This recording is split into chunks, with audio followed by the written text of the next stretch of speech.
Bienaventurados los pobres en espíritu, porque de ellos es el reino de los cielos. Bienaventurados los que lloran, porque ellos recibirán consolación. Bienaventurados los mansos, porque ellos recibirán la tierra por heredad. Bienaventurados los que tienen hambre y sed de justicia, porque ellos serán saciados. Bienaventurados los misericordiosos, porque ellos alcanzarán misericordia. Bienaventurados los de limpio corazón, porque ellos verán a Dios. Bienaventurados los pacificadores, porque ellos serán llamados hijos de Dios. Bienaventurados los que padecen persecución por causa de la justicia, porque de ellos es el reino de los cielos. Bienaventurados sois cuando por mi causa os vituperen y os persigan, y digan toda clase de mal contra vosotros mintiendo. Gozaos y alegraos, porque vuestro galardón es grande en los cielos.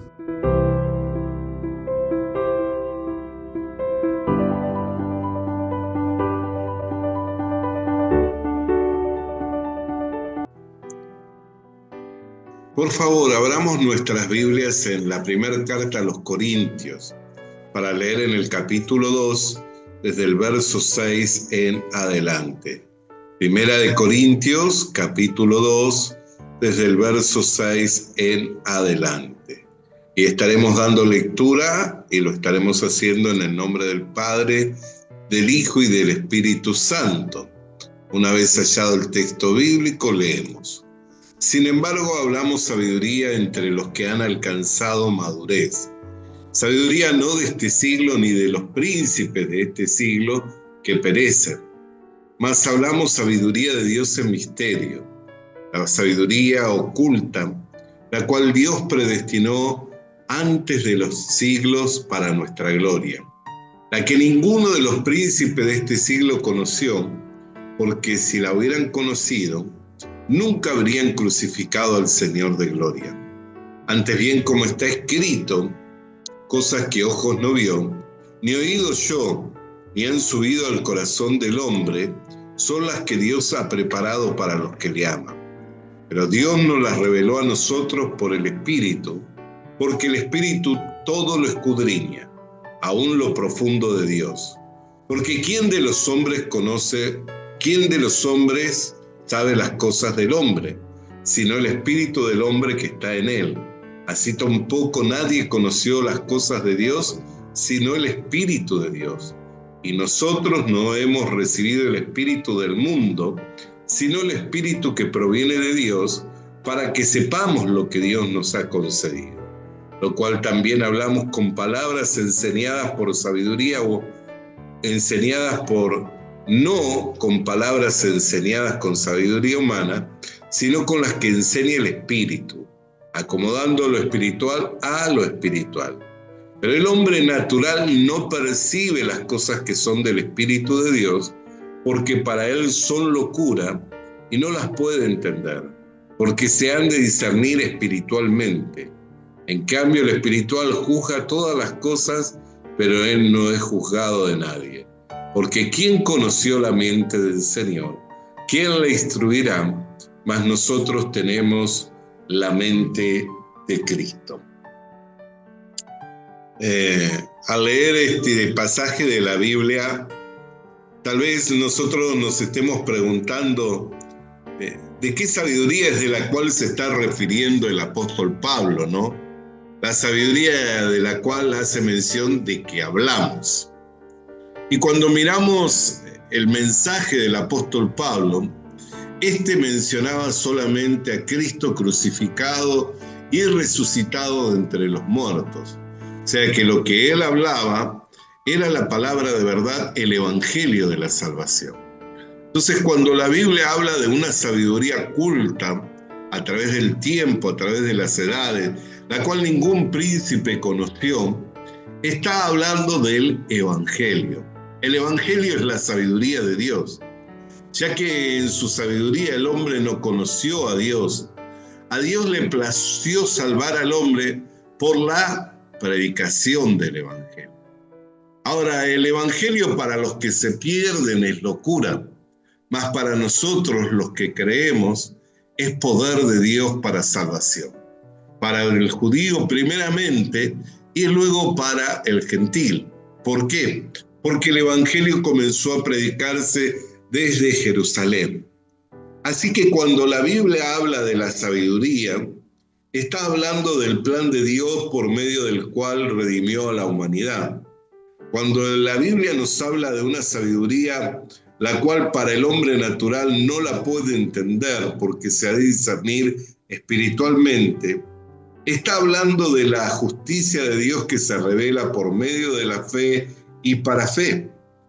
A nuestras vidas nos llegó la predicación del Evangelio, pero para que nosotros llegáramos a entender este misterio, lo pudimos entender solamente mediante la fe, creyendo al mensaje que Dios nos comunicó, creyendo a la palabra de verdad, el Evangelio de nuestra salvación que Dios nos comunicó. Fuimos sellados con el Espíritu Santo hasta el día de la redención completa. Entonces, no que hay una sabiduría más profunda o mayor que el Evangelio.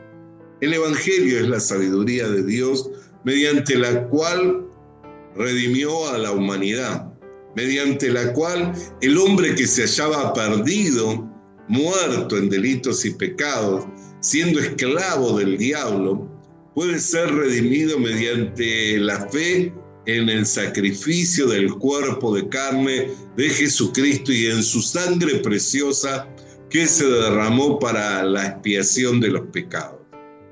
Lo cual para los que se pierden es una locura.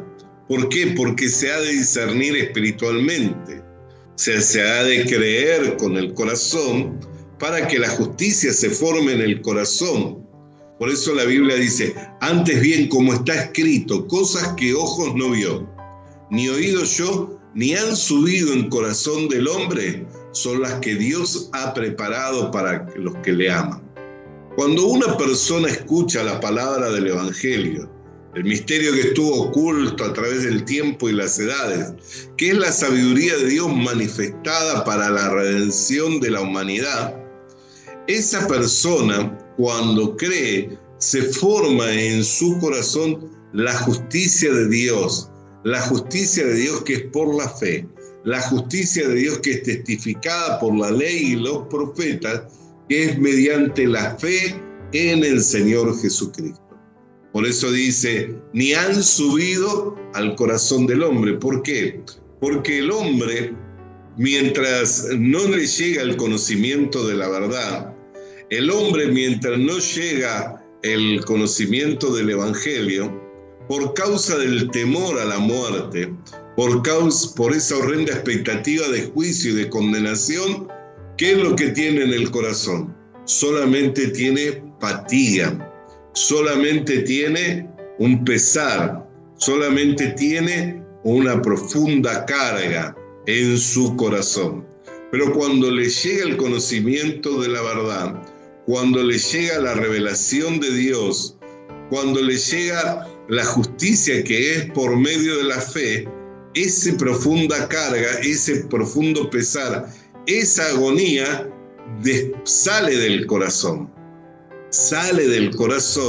y llega la esperanza y llega la seguridad que nos es dada mediante la fe.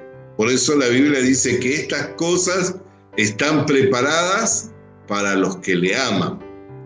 Días pasados nosotros hablamos del primer gran mandamiento. Amarás al Señor tu Dios con todo tu corazón, con toda tu mente, con todas tus fuerzas. Y nosotros miramos en el ejemplo del Señor Jesucristo, que es el único hombre quien pudo cumplir con toda la ley, con todo lo expresado en la ley. Y este es el primer y gran mandamiento, y en este y en el segundo, que es semejante, amarás a tu prójimo como a ti mismo, se resume toda la ley y se resumen también los profetas. ¿De qué manera el Señor cumplió? Diciendo, he glorificado tu nombre, la obra que me has enviado a hacer, la he acabado. O sea, Dios lo envió a Jesucristo a morir en la cruz del Calvario. Para poder morir en la cruz del Calvario, tuvo que negarse a sí mismo. Por eso cuando escribe el apóstol Pablo a los filipenses al respecto del Señor Jesucristo, ¿qué es lo que dice? Siendo Dios, no estimó su deidad como algo a lo cual aferrarse, sino que tomó la forma de un hombre. Y en la condición de un hombre se hizo servidor de los hombres y obediente a Dios hasta muerte y muerte de cruz. Entonces, ¿cómo expresó que le amaba a él? Amando más a Dios y su voluntad que aún su propia vida. En la negación de su vida, manifestó y confirmó que amaba verdaderamente a Dios. No se trata de decir yo amo a Dios, ni tampoco decir yo le glorifico a Dios con palabras. Es más, Israel constantemente decía glorificar a Dios y amar a Dios. Más, ¿cuál era el testimonio que daba Dios acerca de ellos? Este pueblo de labios me honra, pero su corazón está lejos de mí. Para amar verdaderamente a Dios, necesitamos negarnos a nosotros mismos. Y usted dirá, ¿cómo llega un hombre a negarse a sí mismo? Bueno, la primera manifestación para negarnos a nosotros mismos es que a pesar de lo que vemos, a pesar de lo que sentimos, a pesar de nuestro parecer, nosotros hacemos a un lado todo lo que vemos, todo lo que nos parece, todo lo que pensamos acerca de nosotros mismos y recibimos el testimonio que da Dios. ¿Cuál es el testimonio que da Dios? Que si creemos en Jesucristo y le recibimos como el Hijo de Dios, entonces hemos recibido la potestad de ser hechos semejantes a Él. O sea, en misma condición que Jesucristo como hijos de Dios. Y uno tiene que, para eso, renunciar a su propia identidad. ¿Por qué? Porque como hemos venido a este mundo en la condición de pecadores y por naturaleza somos hijos del diablo, entonces tenemos que renunciar a esa identidad para asumir la identidad que Dios nos da, recibiéndola mediante la fe. Al ser hechos hijos de Dios, somos creados en Cristo Jesús para buenas obras, lo cual significa que fuimos creados de una simiente santa, en la justicia y en la santidad de la verdad. Entonces, a pesar de lo que pesar de lo que pienso, de lo que me parece o de lo que veo, yo debo de sostener que soy justo, santo y perfecto. Esa es la primera manifestación de la negación de uno mismo. Jesús, es más, hizo hincapié en ello, diciendo: cualquiera que quiera venir en pos de mí, debe negarse a sí mismo, tomar su cruz y seguirme. Nosotros tenemos que negar la naturaleza de la cual hemos venido a este mundo y aceptar la identidad que hemos recibido de Dios mediante la fe en Jesucristo, de hijos de Dios, de herederos y coherederos con Cristo Jesús. Todo eso solamente lo podemos hacer si le amamos a Dios más que nuestro propio pensamiento, nuestra propia idea o nuestro propio parecer. Y esto es amar a Dios. Por eso la Escritura dice: Dios ha preparado cosas para los que le aman, cosas que ojos no vio, ni oído yo, ni han subido al corazón del hombre. La justicia en el corazón del hombre nunca se pudo formar mediante las obras, ya que por obra ningún hombre puede ser justificado. No importa cuántas obras haga el hombre, nunca va a tener la seguridad en su corazón que es un justo hijo de Dios. No importa cuántas obras haga el hombre, nunca va a llegar a la confianza de que es justo, santo y perfecto. Pero cuando se forma la justicia de Dios, la que es por la fe en Jesucristo, entonces sube al corazón del hombre un nuevo espíritu, un nuevo pensamiento. Por eso el profeta Ezequiel, al igual que el profeta Jeremías, dijeron: quitaré el corazón de piedra y pondré un corazón de carne y os daré un espíritu nuevo dentro de vosotros. Esto es lo que la Escritura habla. Por eso dice que el hombre natural no puede entender las cosas de Dios porque se han de discernir espiritualmente. Mas el espiritual todas las cosas discierne y él no es juzgado de nadie. Bendito sea el nombre del Señor Jesucristo.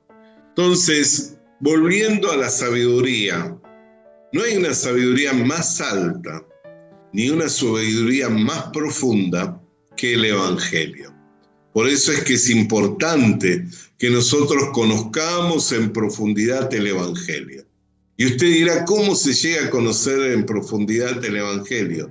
Mediante la fe.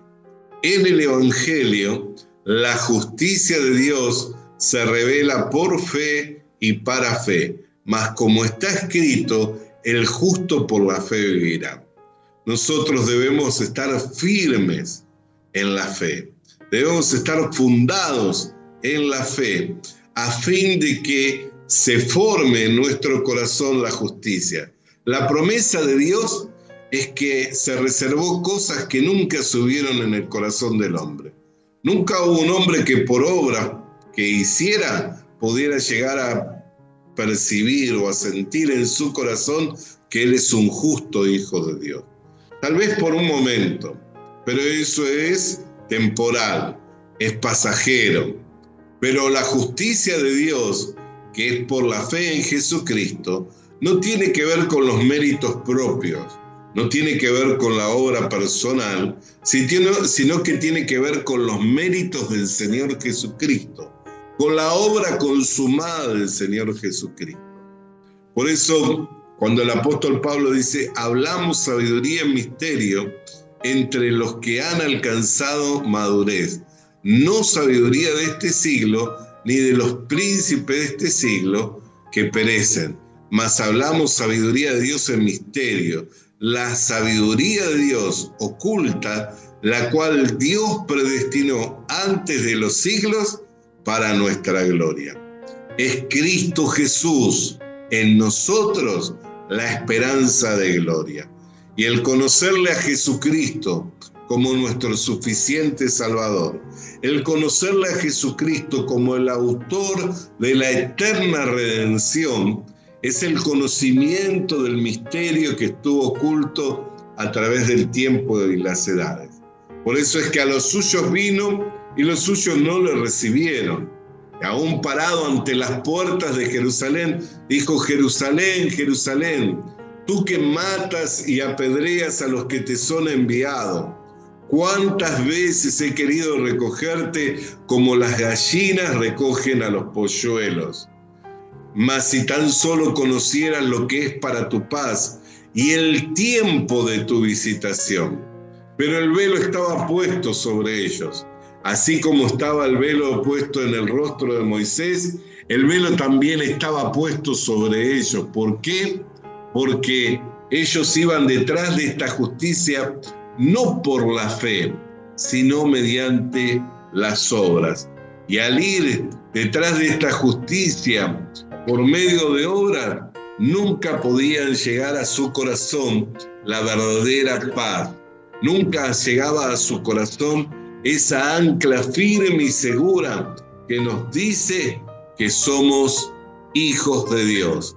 Y que si somos hijos de Dios, somos herederos y coherederos con Cristo Jesús de todas las bendiciones espirituales.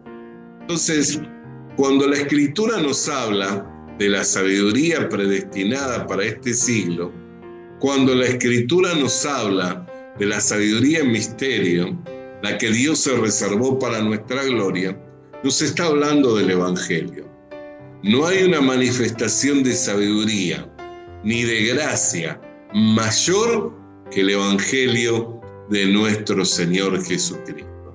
Por eso, hermana querida y hermano querido, cuán grande privilegio tenemos en poder meditar en la palabra de verdad, en el Evangelio de nuestra salvación. Cuán grande es nuestro privilegio que, estando muertos en delitos y pecados, viviendo en las tinieblas de afuera, estando en esa condición, a Dios le plació el revelarnos a Cristo.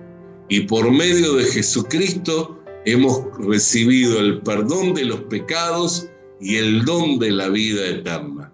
Lo cual es lo que el Evangelio nos comunica, que Dios estaba en Jesucristo reconciliando consigo mismo todas las cosas mediante el cuerpo de carne del Señor y haciendo la paz a través de Él. ¡Qué gloria es la cual nosotros hemos recibido! Visita nuestras redes sociales. Visita nuestras redes sociales. Suscríbete activando la campanita. Suscríbete activando la campanita. Comparte con nosotros el mensaje de la palabra de Dios. Comparte con nosotros el mensaje de la palabra de Dios.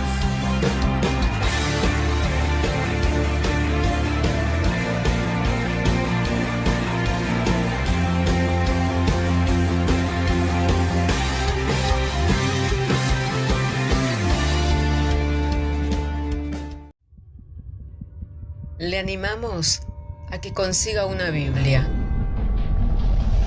porque en ella encuentra la mente de Dios, el estado del hombre, el camino de salvación, la muerte de los pecadores y la felicidad de los creyentes.